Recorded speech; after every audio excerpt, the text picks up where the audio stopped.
드디어 노아와 일곱 식구들이 방주에서 나옵니다. 방주에 들어간 지 382일 만에 방주에서 나오게 됩니다. 벌써 땅에 물기가 없어져서 야호 하고 뛰어나올 수 있었지만 방주 안에서 하나님께 더욱더 순종하는 훈련을 받고 57일 동안 기다립니다. 얼마나 나가고 싶었을까요? 그래서 꿈에 그리던 땅으로 드디어 하나님의 명령을 받아서 나와라 이렇게 쫙 나옵니다. 그리고 성경엔 그 노아의 행적 중에 하나님께 제사를 드린 것을 제일 처음으로 소개해주고 있습니다. 뭐 다른 일도 했을 수도 있겠죠. 우리는 알 수는 없습니다. 그럼에도 불구하고 제사 드린 이야기만이 우리에게 첫 번째로 주어지는 것은 이 홍수에서 구원받은 8명에게 제사 드리는 것이 가장 소중했고 또 제사 드리는 것이 가장 우선시되었다는 것을 우리에게 가르쳐주고 있는 것입니다. 이 말씀을 붙잡고 아마도 그 신앙의 자유를 위해서 아주 신실한 청교도라고 불렸던 그 유럽의 성도들이 배를 타고 아메리카 대륙으로 건너가서 제일 먼저 한 일이 무엇이냐? 자신들의 집을 지은 것이 아니라 하나님께 예배를 드릴 수 있는 공간, 교회를 지었고 그 다음에 하나님께 대하여 하나님이 얼마나 좋으신 분인지, 하나님이 우리를 얼마나 사랑하시는지, 또 하나님이 얼마나 우리를 복되게 하기를 원하시는지를 가르칠 수 있는 학교를 짓고 그 다음에 자신들의 집을 지었다는, 아마 이 말씀을 붙잡고 이 말씀의 의미를 깨닫고 그런 일을 행하지 않았나 생각해 봅니다. 그러니까 하나님께 제사 드리는 것이 이들에겐 가장 중요했던 것이에요. 마찬가지로 우리에게도 하나님께 제사 드리는 것이 가장 중요할 줄 믿습니다. 우리에게 그것을 가르쳐 주시기 위해서 이 말씀을 주신 거예요. 그 무엇보다도 구원받은 자들, 그 멸망의 홍수에서 방주를 통해 구원받은 자들, 그들이 가장 중요하게 생각해야 되고 가장 우선시 되어야 되는 것은 제사다. 우리 신약의 성도들에게는 제사가 무엇으로 대체됐습니까? 바로 예배로 대체됐습니다. 예배에는 제사에 담긴 모든 정신들이 다 담겨져 있습니다. 우리가 하나님께 향하는 모습 중에 예배만큼 중요한 것은 없습니다. 그래서 교회가 가장 힘써야 될 것은 많은 부분이 있지만 뭐 선교도 있고 뭐 구제도 있고 교육도 있고 그렇지만 가장 중점적으로 애써야 될 것은 바로 예배일 줄 믿습니다.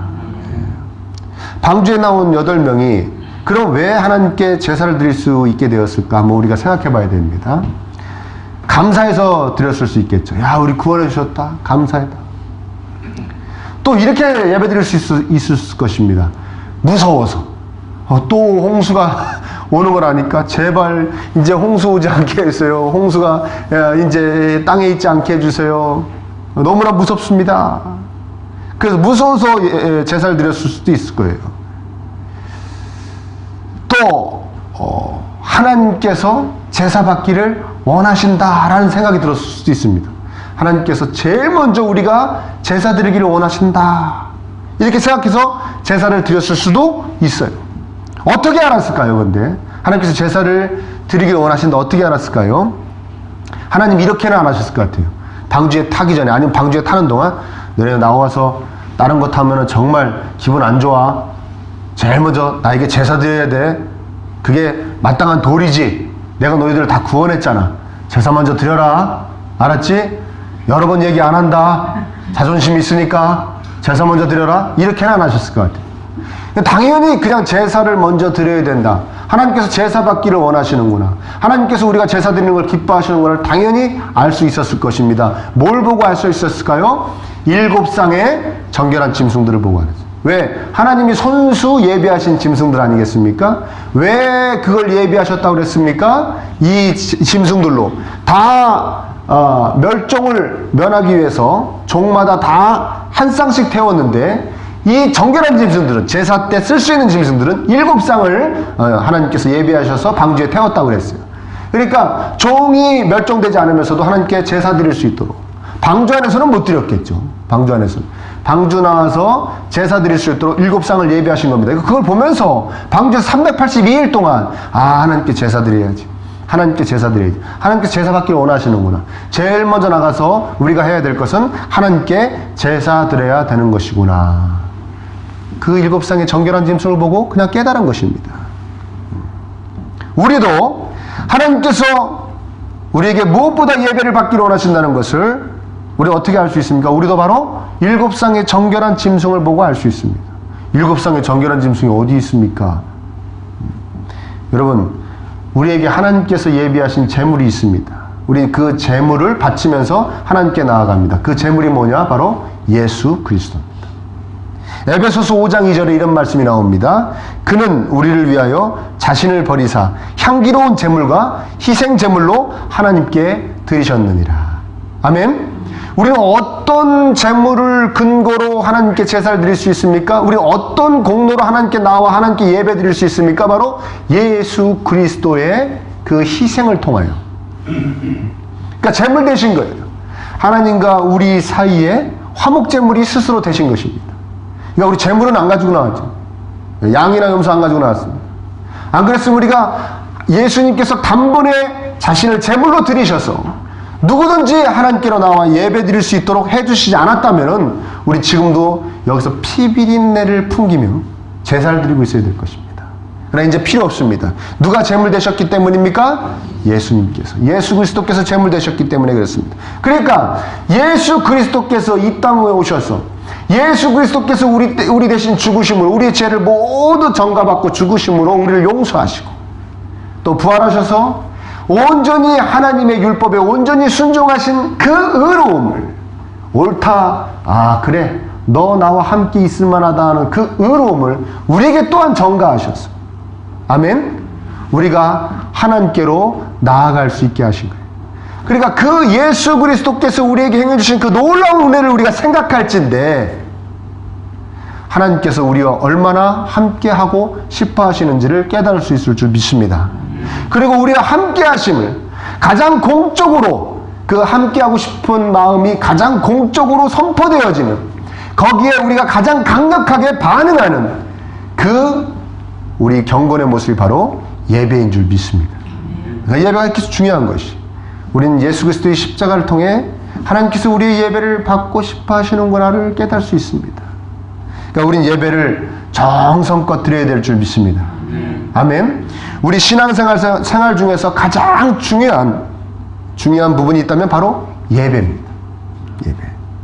여러분 우리 21절 한번 같이 읽어볼까요? 21절 한번 읽어보겠습니다. 시작. 여호와께서 그 향기를 받으시고 그 중심에 이르시되 내가 다시는 사람으로 말미암아 땅을 저주하지 아니하리니 이는 사람의 마음이 내게 받는 바가 벼서부터 하나니라. 내가 전에 행한 것 같이 모든 생물을 다시 멸하지 아니하리니 여호와께서 그 향기를 받으시고 그 정결한 짐승 또 정결한 새들을 태워가지고 제단 위에서 다 태워가지고 한 번제 구울 뻔 굽는 제사란 뜻이에요. 다 태워서 굽는 겁니다. 쫙 그 향기를 받으시고 제사를 받으셨다는 뜻이겠죠. 그 설마 그거를 사실 이렇게 맡으셨다는 원어적으로는 표현이에요. 그런데 향기를 받으시고 향기라는 단어 자체에도 제가 찾아보니까 기쁘게 하다라는 뜻이 포함되어 있어요. 그러니까 그냥 냄새가 아니고 기쁘게 하는 냄새라는 뜻이에요. 그리고 받으시고가 원래 냄새를 맡다라는 뜻이에요. 여기서도 냄새를 맡다라는 뜻으로 쓰였습니다. 근데 이 냄새를 맡다라는 표현도 있고 이 받으시고라는 단어는 원어적으로 보면 또 하나의 뜻인데 누구를 즐거워하게 하다, 즐거워하다 뭐 그런 뜻도 있어요. 그러니까 하나님께서 향기를 받으시고는 다르게 표현하면 제사를 받고 어떻게 하셨다는 거예요? 기뻐하셨다는 거예요. 기뻐하셨다는 거예요. 그러니까 우리가 예배를 드리면 하나님께서 기뻐하신다는 거예요. 아멘? 네. 여러분의 예배가 저와 함께 드리는 이 예배가 하나님께 기쁨이 되기를 간절히 축원합니다. 네. 집중해야겠죠. 하나님께 집중해야 되는 것입니다. 하나님께서 그렇게 제사를 받고 기뻐하시고 그 중심에 이르시되 이 중심은 보십시오. 여호와께서 그 향기를 받으시고 그 중심에 이르시되 내가 다시는 사람으로 말미암아 땅을 저주하지 아니하리니 이는 사람의 마음이 할 때 이 마음 있죠. 이 마음과 중심이 똑같은 단어입니다. 그러니까 다시 얘기하면 그 제사를 기뻐 받으시고 마음을 먹으시되. 누가요? 하나님께서 마음을 딱 먹으셨다는 거예요. 마음을 먹으시되. 근데 이것이 하나님께 쓸 표현이 좀 아니기 때문에 중심에 이르시되라는 말로 싹 돌려 쓴 것 같아요. 근데 그 마음 먹으신 게 뭐라는 겁니까? 여기가 좀 난해합니다. 한번 같이 읽어보겠습니다. 내가 다시는, 시작. 내가 다시는 사람으로 말미암아 땅을 저주하지 아니하리라. 이제 다시는 홍수 같은 걸로 이제 사람과 함께 이 땅의 모든 생물들을 멸하지 않아야겠다. 왜냐하면 이는 읽어보십시오. 이는 시작. 사람의 마음이 계획하는 바가 어려서부터 악함이라. 아멘. 이게 난해한 거예요. 하나님이 우리가 원래 악하게 태어나서 악하게 살 수밖에 없다는 존재인 걸 모르십니까? 아시잖아요. 하나님 모르시는 게 없기 때문에 다 알고 계신데 왜 이때 이 얘기를 하시냐 이거예요. 이때 왜 이 얘기를 하시죠? 원래 악하게 태어나서 악하게 살 수밖에 없는 존재들이란 걸 원래 아셨는데 왜 이 향기를 맡으시고 이 제사를 통해 기뻐하시고 왜 이때 얘기하신다는 겁니까? 이제 내가 이 제사를 받고 너희들에게 놀라운 자비의 은혜를 베풀기를 원한다는 것을 한마디로 무슨 선물같이 이렇게 선포해 주신 거예요. 아멘? 너희들이 원래 악하게 태어나서 악하게 살 수밖에 없구나. 내가 너희들에게 해줄 수 있는 건 불쌍히 여겨줄 수밖에 없구나. 너희들의 그 연약함을, 너희들의 그 부족함을 내가 헤아리고 너희들을 불쌍히 여겨줄 수밖에 없다. 내가 그 은혜에 너희들을 채워주겠다. 풍성한 그 긍휼의 은혜를 너에게 베풀어 주겠다. 하나님께서 마치 예배를 이 제사를 받으시고 우리에게 선물을 주실 때 선포해 주셨다는 거예요. 그 은혜가 제사 가운데 넘친다는 겁니다. 어떤 은혜요? 불쌍히 여겨주심의 은혜. 너희들은 원래 연약한 존재이구나. 너희들은 원래 부족한 존재이구나. 그게 제사를 통해서 더 풍성해진다는 것을 하나님이 이 말씀을 통해서 가르쳐 주시는 거예요. 아멘. 원래 늘 우리를 불쌍히 여겨주십니다. 원래 늘 우리를 지켜주시고 보호하시고 인도해 주십니다. 그러나 예배 때 그 은혜가 우리에게 더 풍성해진다는 거예요. 다시 얘기해서 그때 우리가 더 그것을 충만히 느낄 수 있게 하나님께서 해 주신다는 것입니다. 아멘. 그 은혜로 풍성해지시기를 축원합니다. 하나님께서 불쌍히 여겨주시는 은혜. 예배를 받으시고 예배 시간에 우리를 불쌍히 여겨주신 은혜로 채워주신다는 거예요. 삶 가운데 잔잔히 그 은혜가 우리에게 쏟아지고 있지만 예배 시간에 더 그것을 우리에게 확인시켜 주신다는 거예요. 하나님이 불쌍히 여겨주시는 존재구나. 내가 하나님의 사랑을 받는 존재구나. 하나님이 나를 인도하시고 나를 보호하시고 나를 지켜주시는 존재구나. 나는 그런 존재구나. 그 은혜를 여러분들이 가득히 채워주신다는 거예요. 어떤 시간에요? 예배의 시간에 하나님께서 예배를 받으시고 예배를 드리는 우리에게 그 은혜를 채워주신다는 겁니다.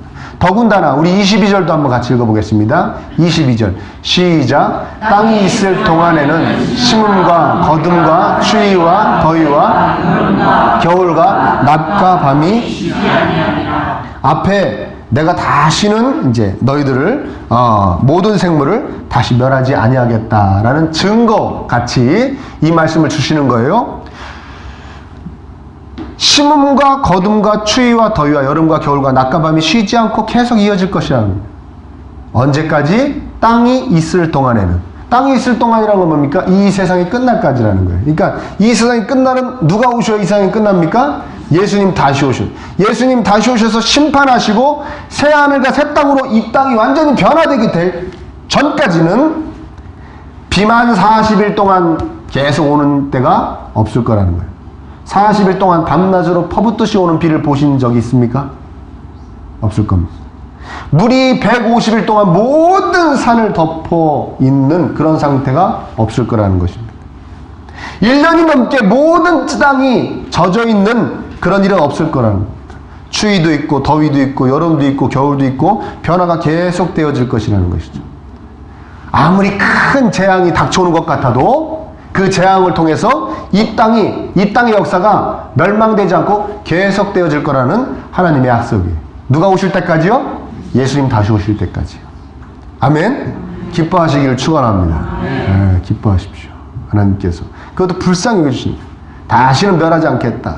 예수님 다시 오시기 전까지는, 땅이 있을 동안에는 멸하지 않겠다. 그런데 각도를 조금만 틀어서 딱 생각해 보면 그렇게 편안한 말씀이 아닙니다.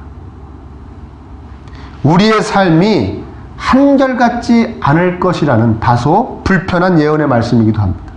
그렇지 않습니까? 네. 그냥 계속 따뜻하기를 원하지. 요새 계속 추웠더니 여름이 그리워지죠. 네? 또 여름에는 좀 선선했으면 좋겠죠. 그러니까 선선한. 저는 어릴 때부터 가을을 참 좋아했어요.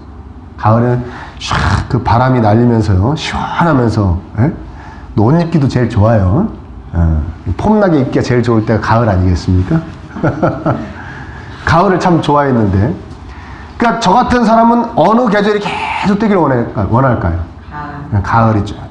어떤 분은 또 추위를 굉장히 싫어하는 분은 여름, 또 더운 걸 되게 싫어하는 분들은 겨울, 막 그렇게 쭉 이렇게 이어지길 원하겠죠.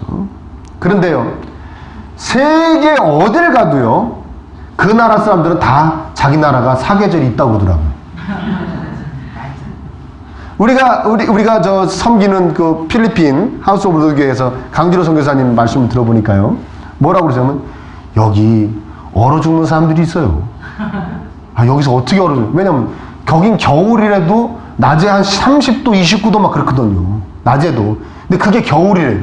저 산속에 들어가면은 굉장히 기온이 낮아지는데 그렇다고 영하는 아니에요.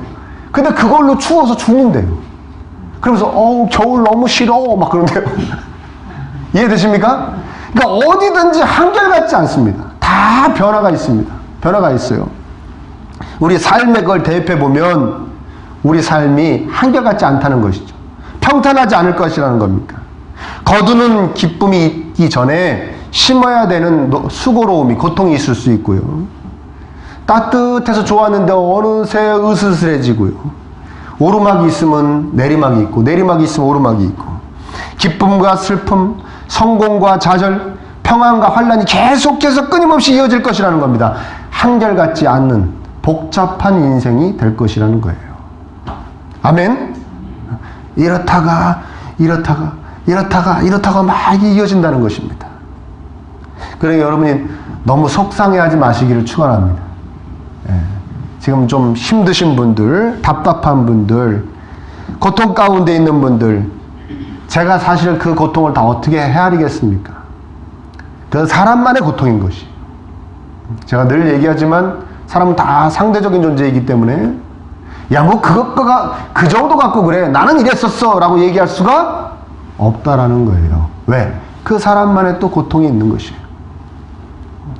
제가 다 헤아릴 수는 없습니다. 다만 말씀드릴 수 있는 건 우리의 삶이 그렇게 되어 있다라는 것입니다. 누구도 예외가 없다라는 것입니다. 나만 겪는 고통, 나만 겪는 답답함, 나만 겪는 이 아픔이 아니라는 것은 여러분들이 믿으시기를 축복합니다.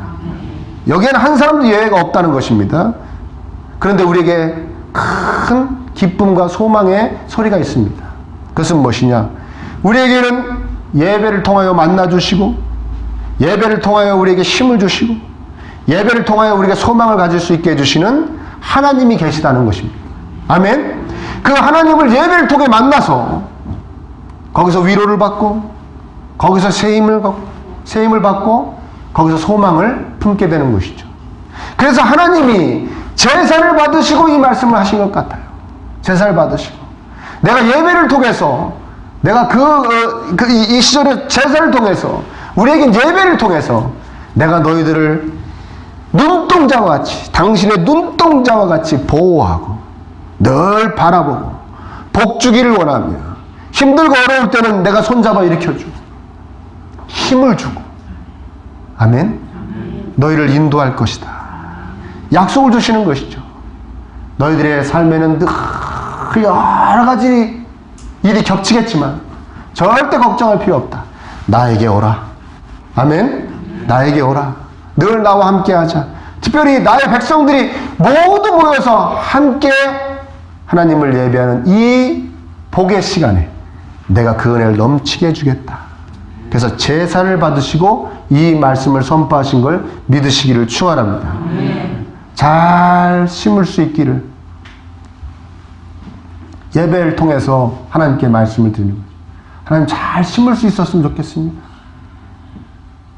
잘 거둘 수 있었으면 좋겠습니다. 왜 우리 잘 심었다고 잘 거두는 것도 아니잖아요. 그렇죠? 시편 128편에 어떤 말씀이 나옵니까?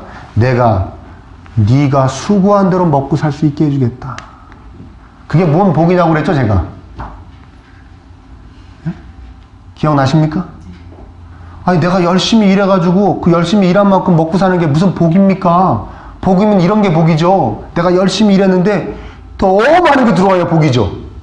아멘? 근데 하나님은 네 수고한 대로 먹고 살 수 있게 해줄게. 그것은 무슨 얘기입니까? 네가 수고한 대로도 못 먹고 살아, 너는. 네가 애쓴 만큼 살 수가 없어. 네 기대만큼 네 계획만큼 살 수 없어. 뭐 그런 말씀 아니겠습니까? 그러니까 거둘 때 하나님, 제가 수고한 대로 제가 심은 데만큼만 거둘 수 있게 해주세요. 근데 그 거둘 수 있게 해주신다. 하나님이 거둘 수 있게 해주실 것이다. 그 은혜가 어느 때 넘친다고요? 예배 시간에 넘친다는 거예요. 예배를 잘 드린 백성 그 은혜가 넘친다는 거예요. 하나님 시원하기를 원합니다. 전 너무 더워요. 내가 너를 시원하게 해줄 거야. 어느 때 그 은혜가 넘친다고요? 예배 시간에 그 은혜가 넘친다는 거예요. 저 너무 추워요. 따뜻했으면 좋겠습니다. 낮에 해가 저를 상하지 못하게 했으면 좋겠습니다. 밤에 달이 저를 상치 못하게 했으면 좋겠습니다. 그래, 내가 너를 어떠한 것도 너를 상하지 않게 해줄게. 너를 지켜줄 거야. 그 은혜가 어느 때 넘친다고요? 예배를 넘치는 거예요. 예배 성공자들 다 되시기를 축원합니다. 예배를 잘 드려야 됩니다. 예배가 그만큼 중요한 것입니다. 그 어떠한 것보다도 여러분들 삶 가운데 예배가 가장 우선시되고 중요시 되시기를 간절히 축원합니다. 가장 중요해요. 사실은 어떻게 보면 이렇게 생각할 수도 있습니다. 예배를 중심으로 산다고 말할 수도 있습니다. 그리스도인들은 예배를 중심으로 삽니다. 그 청교도들이 아메리카 대륙에 가서 예배를 드릴 수 있는 곳을 가장 먼저 지었던 것 같이 예배를 중심으로 살아가는 겁니다. 그 일주일의 스케줄을 쫙 짤 때 뭘 잘 드릴 수 있도록 짜는 겁니까? 예배를 잘 드릴 수 있도록 짜는 겁니다. 내 삶을 계획해 나갈 때 뭘 제일 잘 드릴 수 있도록 계획해 나가는 겁니까? 예배를 잘 드릴 수 있도록 계획해 나가는 것입니다. 이건 또 아주 좀 깊은 여러분과의 대화가 있어야 되는 내용이기 때문에 오늘 간략하게 다루지만, 아멘. 일주일을 계획하든 내 평생의 삶을 계획하든 하나님께 나아가는 그 예배를 중심으로 그걸 가장 우선시하고 중요시하고 계획해 나가고 설정해 나가시고 이루어 가시기를 축원합니다. 그게 굉장히 중요한 것입니다. 예배의 은혜가 넘치기 때문에 그렇습니다. 자, 여기서 제가 여러분들에게 한 가지 다른 제안을 하려고 합니다. 그것은 뭐냐? 여러분, 우리는 이 노아와 7 식구가 제사를 드렸다는 것에 집중합니다. 제사를 드렸다는 것에 집중합니다. 그런데 제사를 드리기 전에 이들이 하는 일이 있습니다. 여러분 20절을 한번 다 같이 읽어볼까요? 20절 시작. 노아가 제사를 쌓고 모든 정결한 짐승과 모든 정결한 생에서 재물을 취하여 번제로 제단에 드렸더니. 그렇죠. 모든 정결한 짐승과 모든 정결한 새 중에서 제물을 취하여 번제로 제단에 드렸더니 그 제단 위에서 막 태웠습니다. 이것이 우리는 제사라고 생각합니다. 여기에 굉장히 집중을 합니다. 근데 사실 이 제사 드리는 거 이 자체에 집중하기 전에 항상 모든 제사에 들어가는 말이 있습니다. 그들은 제단을 쌓고. 이건 별로 우리가 생각을 못하는 것 같아요. 제단을 쌓고 항상 그 말이 나옵니다. 여러분 성경을 간 읽어보십시오. 워낙 잘 읽으시니까 아시겠네요. 그쵸? 매일매일 넥체인 성경 읽기표에 따라서 읽으시니까 다 아시죠? 제사를 드렸을 때 항상 먼저 표현이 나오는 게 뭡니까? 뭐를 쌓았다? 제단을 쌓았다라는 표현입니다. 제단을 쌓았다. 여러분, 제단을 쌓는 것은 작업입니다. 힘과 수고가 들어갑니다. 그런데 이런 표현이 있습니다. 출애굽기 20장 25절에 네가 내게 돌로 제단을 쌓거든. 이 당시엔 다 뭐로 쌓겠습니까? 돌로 쌓는 건. 돌로 제단을 쌓거든 다듬은 돌로 쌓지 말라. 내가 정으로 그것을 쪼면 부정하게 함이니라. 그 제사 자체가 부정해진다. 그 제단 자체가 부정해진다. 이해되십니까? 자, 이게 무슨 말인가? 돌로 제단을 쌓는데 그 돌을 다듬지 말라, 정으로 쪼지 말라. 이게 무슨 얘기냐면, 자, 이제 제가 표현을 해드릴게요. 어떤 말인지. 자, 제단을 쌓으려고 이제 다닙니다. 사람들이. 노아와 7 식구들이 막 다닙니다. 야, 제단을 쌓으려면 돌이 넓적한 돌이, 짐승을 그렇게 많은 짐승을 올리려면 넓적한 돌이 있어야 될 거 아니야? 그리고 막 올립니다. 한 단으로 쌓을까요? 한 단으로 쌓을 수 있는 돌을 이들이 찾을 수 있을까요? 아마 어려웠을 겁니다.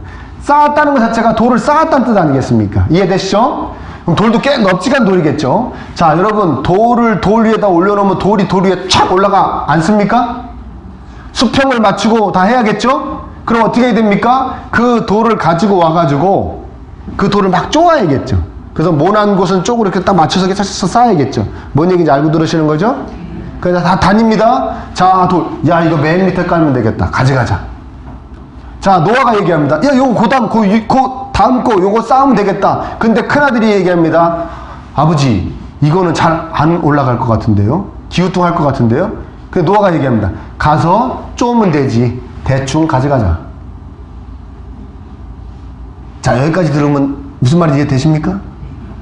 네? 대충 가져와서 거기서 짜가지고 맞추지 말란 얘기예요.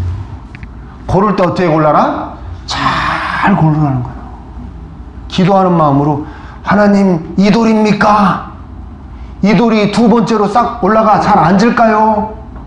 저 돌이 3번째로 올라가 잘 앉을까요? 찾고 또 찾고 찾았다가 버리고 또 찾고 또 찾고, 그래서 가지고 와서 어떠한 연장으로도 치지 않고 쪼지 않고 다듬지 않고 그대로 탁탁탁 싸가지고 그 위에 예물을 쫙 드리는 거예요.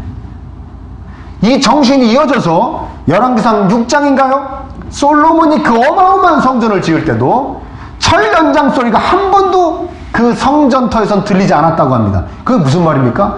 다 맞춤 제작, 조립식으로 졌다는 거예요.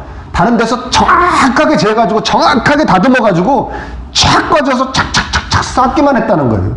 아, 야, 여기 조금 덜 다듬었다, 거기서 쪽 그런지 안 했다는 겁니다. 오늘날로 얘기하면 뭔 얘기하는 줄 아십니까? 예배를 드리기 위해서 일주일 동안 내내 제단을 쌓는 것 같은 노력이 없이 살다가 예배 드리는 아침에, 야, 빨리빨리 가자. 빨리빨리. 성경책가 어딨냐? 어? 어디서 발굴해가지고. 어? 헌금은 챙겼어? 아무런 예배를 위해서 준비하는 마음 없이 일주일을 살다가 예배 시간에 연장 하나씩 탁 챙겨가지고 가서 맞추면 되지 뭐. 가서 쪼면 될 거야. 대충 살다가 와가지고 여기서 그럴듯하게 연장으로 그새 막 다듬어가지고 앉아있지 말란 얘기입니다. 그게 제단을 쌓는다는 겁니다. 아멘? 제단을 쌓는다. 많은 목사님들이 제단하면 예배당 해가지고 예배당을 멋있게 짓자, 이거로만 계속 몰고 왔습니다. 아니요. 물론 그런 의미도 있을 수도 있겠습니다. 더 중요한 얘기는 뭡니까? 우리의 심령과 삶이 제단이라는 거예요. 아멘입니까? 아멘. 왜? 우리가 받쳐지니까. 그래서 일주일을 잘 조심스럽게, 저게 2번째에 쌓일 수 있을까? 저게 3번째에 쌓일 수 있을까? 잘 구별해서 삼가 조심하는 마음으로 살다가, 제단을 잘 쌓으며 살다가 와서 하나님께 정성껏 예배를 드릴 때 이 모든 은혜가 여러분의 것이 될 줄 믿습니다. 그게 제단을 쌓는다는 거예요. 제단 쌓을 때 다듬지 말라는 것이에요. 우리 썬데이 크리스찬이라고 그러죠. 썬데이 크리스찬이라는 얘기가 뭡니까? 일요일만 크리스찬 같다는 거예요. 일요일날 성경책 들고 집에 교회 가는 걸 보니까 당신 크리스찬이었군요. 나머지 6일 동안은 전혀 그런 걸 못 느끼게 살다가 주일날만 크리스찬 같다는 거예요. 그래서 그 사람들을 뭐라 그런다? 썬데이 크리스찬이라는 거예요. 정말 연장만 잘 다듬어 갖고 나는 주일날만 제단을 잘 쌓을 수 있도록 그때 연장으로 나를 다듬으면 돼 라고 생각하는 사람들이 아닐 줄 믿습니다. 여러분, 일주일 동안 제단을 잘 정성껏 쌓는 성도들이 되시기를 축원합니다.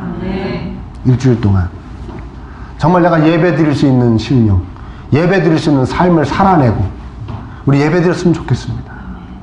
다듬지 않은 돌이 이때 와서 다듬지 않은 돌, 평상시에 잘 살아서 잘 구별된 돌들이, 그 제단들이 다 되시기를 축원합니다. 불쌍히 여겨주심의 은혜가 넘칩니다. 예배를 통해서 하나님께 우리는 놀라운 기쁨을 드릴 수 있고 우리가 상상할 수도 없는 기쁨을 드릴 수 있고 예배를 통해서 우리는 많은 것을 받을 수 있습니다. 특별히 불쌍히 여겨주심의 은혜, 한결같지 않은 인생 가운데, 이 복잡한 인생 가운데 여러 가지 어려움과 여러 가지 아픔이 존재하는 이 인생 가운데 여러분들이 불쌍히 여겨주시고 해결해 주시고 지켜주시고 인도해 주시는 은혜가, 그 확신이 예배를 통해서 여러분들에게 넘치기를 간절히 원합니다. 일주일 동안 제단을 잘 쌓으시기 바랍니다. 그 은혜를 받고 이 긴 시간을 통해, 이 긴 시간을 할애해서 드리는 예배를 통해서 우리 그냥 돌아가는 것이 아니라 그 불쌍히 여겨주심의 은혜, 그 확신의 은혜, 내가 하나님의 자녀임을 다시 한번 확인하는 그 은혜가 넘쳐야 될 줄 믿습니다. 그 은혜를 위해서라도 일주일 삶 동안에 여러분의 삶 가운데, 10년 가운데 제단을 잘 쌓으실 수 있는 여러분들 되시기를 예수님의 이름으로 축원합니다.